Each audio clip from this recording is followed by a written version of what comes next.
Student, जैसे कि आप जानते हैं कि क्लास 10th में आपका एक चैप्टर है ट्रिग्नोमेट्री। काफ़ी इंपॉर्टेंट चैप्टर है, एग्जाम में से काफ़ी अच्छे मार्क्स का क्वेश्चन आते हैं। ठीक है, तो ट्रिग्नोमेट्री में आपने सबसे जो इंपॉर्टेंट और बेसिक जो हमारा कॉन्सेप्ट है वो है टी रेशियोज़। सबसे बेसिक कॉन्सेप्ट है टी रेशियोज़। यहाँ पे मैं लिख देता हूँ टी रेशियोज़। इसको हम हिंदी में बोलते हैं त्रिकोणमितीय अनुपात। ठीक है, इसकी फुल फॉर्म होती है ट्रिग्नोमेट्रिक रेशियोज़। अब ट्रिग्नोमेट्रिक रेशियो जानने से पहले हमें थोड़ा सबसे आसान ये रहेगा कि सबसे पहले हम राइट एंगल ट्रायंगल के बारे में थोड़ा सा पढ़ लेते हैं। जैसे कि आपने छोटी क्लासेस में पढ़ा भी होगा कि राइट एंगल ट्रायंगल होते क्या हैं।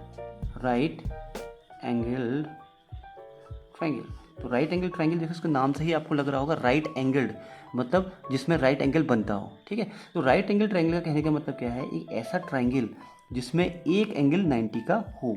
जैसे आपने ट्रायंगल ABC बनाया, ठीक है, इसमें देखिए जो एंगल B है वो 90 के इक्वल है ना। तो ये हमारा जो ABC वाला ट्रायंगल है इसको हम बोलेंगे राइट एंगल ट्रायंगल। ठीक है, हर ट्रायंगल की तरह राइट एंगल ट्रायंगल की भी 3 साइड होती हैं, आपको दिख रही होंगी, एक साइड ये, एक साइड ये, एक साइड ये। ठीक है, तो ये सबसे लंबी वाली जो साइड है ना AC वाली जो साइड है इसको हम बोलते हैं हाइपोटेन्यूज। ठीक है, और जो बाकी की 2 साइड बच रही हैं जिनके बीच में 90 का एंगल बन रहा है, इनमें से एक हो जाएगी परपेंडिकुलर और एक हो जाएगी बेस।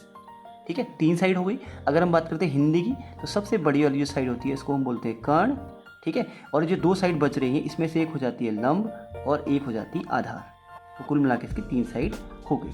ठीक है, यहाँ तक हमारी समझ में आ गया। अभी हमें एक चीज़ और देखनी पड़ती है, लंब जो हमारा परपेंडिकुलर और बेस है वो चेंज होते रहते हैं अकॉर्डिंग टू द एंगल। ठीक है, वो आपको फिर बताऊंगा। तो अब इसके बाद हम बढ़ते हैं नेक्स्ट स्टेप की ओर। इसके बाद नेक्स्ट स्टेप क्या है कि ट्रिग्नोमेट्रिक रेशियोज होते क्या हैं, टी रेशियोज होते क्या हैं। देखिए अभी हमने पढ़ा कि इसमें कुल साइड्स होती हैं 3।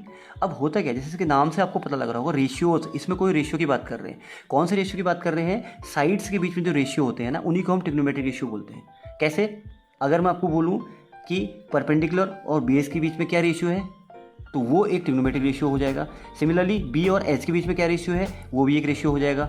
ऐसी एच और पी के बीच में क्या रेशियो है तो वो भी एक ट्रिग्नोमेट्रिक रेशियो हो जाएगा। ठीक है, तो इसमें एक्चुअली में क्या है कि प्री डिफाइंड हमारी डेफिनेशन पहले से तय है कि किसको हम क्या बोलते हैं, किस रेशियो को हम क्या बोलते हैं। ठीक है, तो उसके लिए जो हमारे पास एक फॉर्मूला आता है वो फॉर्मूला मैंने यहाँ पे लिखा हुआ है, आप इसको ध्यान दीजिएगा। देखिए क्या है फॉर्मूला हमारे पास है, इंग्लिश वालों के लिए फॉर्मूला है ये वाला। देखिएगा ये जो लिखा है, पंडित बद्री प्रसाद हर हर बोले।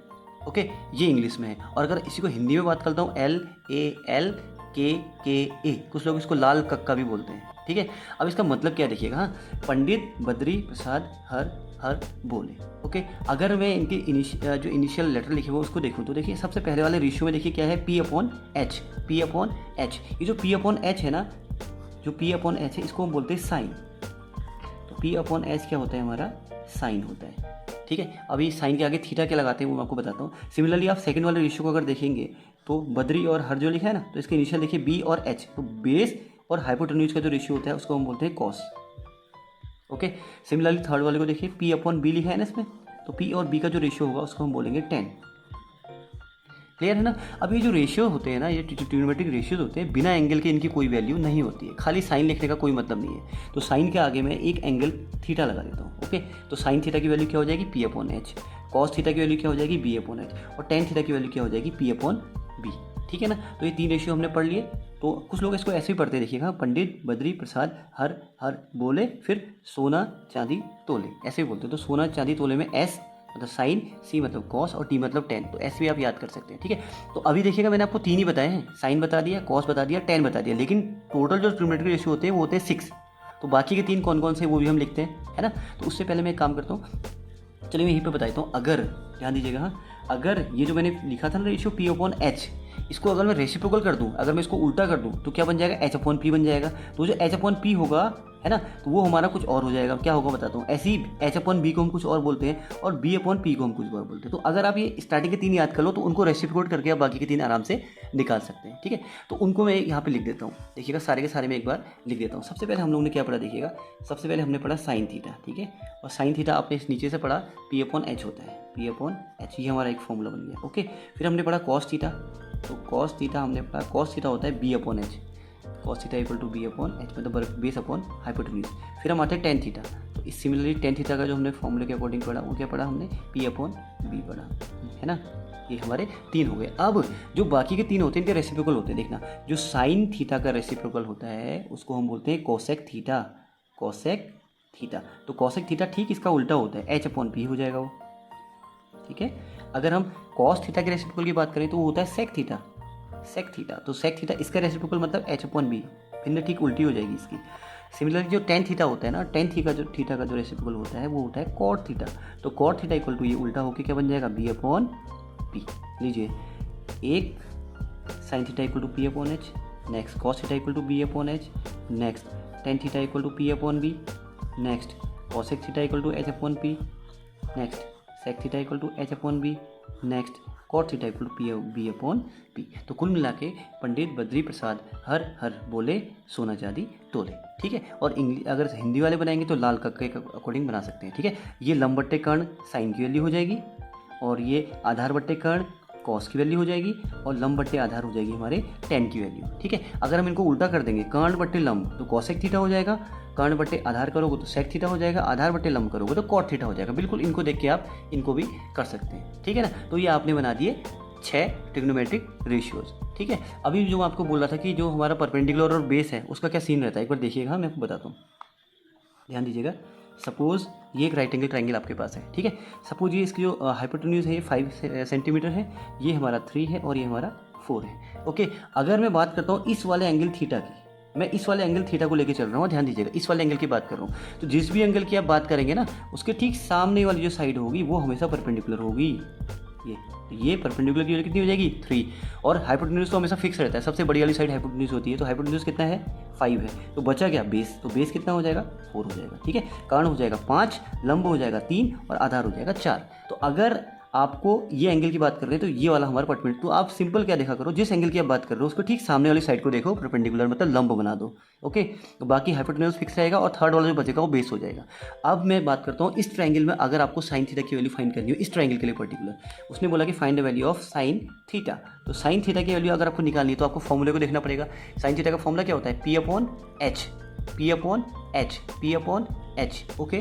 तो p/h हम यहाँ पे लिख लेते हैं और इनकी वैल्यूज़ हम यहाँ पे पुट कर देंगे। देखिए p मतलब परपेंडिकुलर कितना है, देखिए 3, और अपॉन हाइपोटेन्यूज कितना है, 5, ये लीजिए। तो साइन थीटा की वैल्यू कितनी आ जाएगी, 3/5। सिमिलरली अगर उसने बोला कि आप कॉस थीटा की वैल्यू फाइंड करिए इसी ट्रायंगल के लिए, तो कॉस थीटा की वैल्यू हम जानते हैं कितनी होती है, देखिए b/h होती है, बेस अपॉन हाइपोटेन्यूज होती है। तो देखिए बेस की वैल्यू कितनी है, यहाँ पे 4 है, और हाइपोटेन्यूज कितना है, 5 है। तो आंसर कितना आ जाएगा, 4/5, ठीक है। तो ये तो मैंने आपको एक केस बताया, और एग्जाम में आपका इससे 1 मार्क्स या 2 मार्क्स का यहाँ तक आपका बन जाएगा, देखिएगा, ठीक है। पहले आपको 6 की 6 ट्रिग्नोमेट्री से याद करने हैं कि उनके फॉर्मूले क्या होते हैं। फॉर्मूला आपको इस तरीके से याद कर लेना है।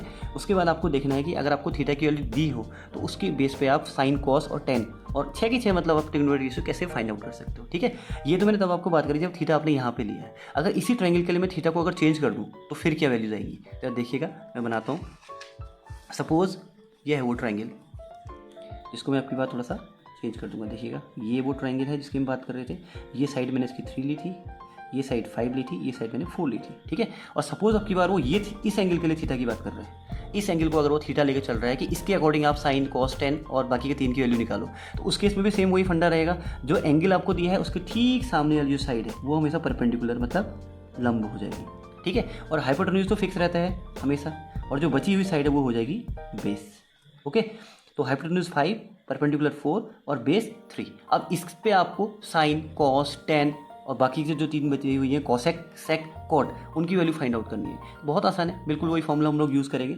सपोज आपको साइन थीटा निकालना है इस केस में, तो साइन थीटा हम जानते हैं फॉर्मूला होता है p/h, परपेंडिकुलर अपॉन हाइपोटेन्यूज, लंब बट्टे कर्ण। तो लगाइए परपेंडिकुलर कितना है, देखिए यहाँ पे 4 है, अपॉन हाइपोटेन्यूज कितना है, 5 है। तो साइन थीटा की वैल्यू कितनी आ जाएगी, 4/5 आ जाएगी, ठीक है। इसी टाइप से आप बाकी भी कर सकते हैं। सपोज आपने उसकी वैल्यू निकालनी है, किसकी, सपोज आपको नेक्स्ट कॉस की वैल्यू निकालनी है, तो कॉस थीटा भी आप ऐसे थीटा भी हम ऐसे ही फाइंड कर सकते हैं। देखिए कॉस थीटा अभी हमने पढ़ा था b/h होता है ना, तो b cos theta equal to b/h, और b और h की वैल्यू हम इस फिगर से देख लेते हैं। b की वैल्यू कितनी है, देखिए 3 और h की वैल्यू 5, तो कितनी आ जाएगी वैल्यू, 3/5। ऐसे ही हम 10 और जो बाकी के 3 बचे हैं उनकी वैल्यू फाइंड आउट कर सकते हैं, ठीक है। तो देखिए कितना आसान है ये। और अधिकतर आपके एग्जाम में ऐसा क्वेश्चन आता है जिसमें आपको एक राइट एंगल ट्रायंगल दिया होगा, लेकिन आपको उसमें केवल 2 साइड दिए होंगे, ठीक है। तो पहले आपको पाइथागोरस थ्योरम को अप्लाई करते हुए थर्ड साइड निकालनी पड़ेगी। उसके बाद इन फॉर्मूलों की हेल्प से आप कोई भी ट्रिग्नोमेट्रिक रेशियो फाइंड कर सकते हैं, ठीक है। तो देखिए कितना आसान है ये, बहुत आसान है। अगर आप ये फॉर्मूला यूज़ करेंगे तो आप खुद फील करेंगे कि आपको ये 90% तो सीधे ये आपके दिमाग में सीधा आ जाता है इस फॉर्मूले की हेल्प से, ठीक है। तो इसको ध्यान दीजिएगा। इसमें कोई भी आपको क्वेरीज हो तो कमेंट बॉक्स में लिखिएगा। अगर वीडियो आपको पसंद आए तो उसको लाइक करिएगा और शेयर करिएगा, और चैनल पे अगर फर्स्ट टाइम आप देख रहे हैं तो चैनल को सब्सक्राइब करके जो आने वाली वीडियोज़ हैं वो आप तक पहुँचे, इसलिए बेल आइकन को प्रेस कर दीजिएगा। Thank you.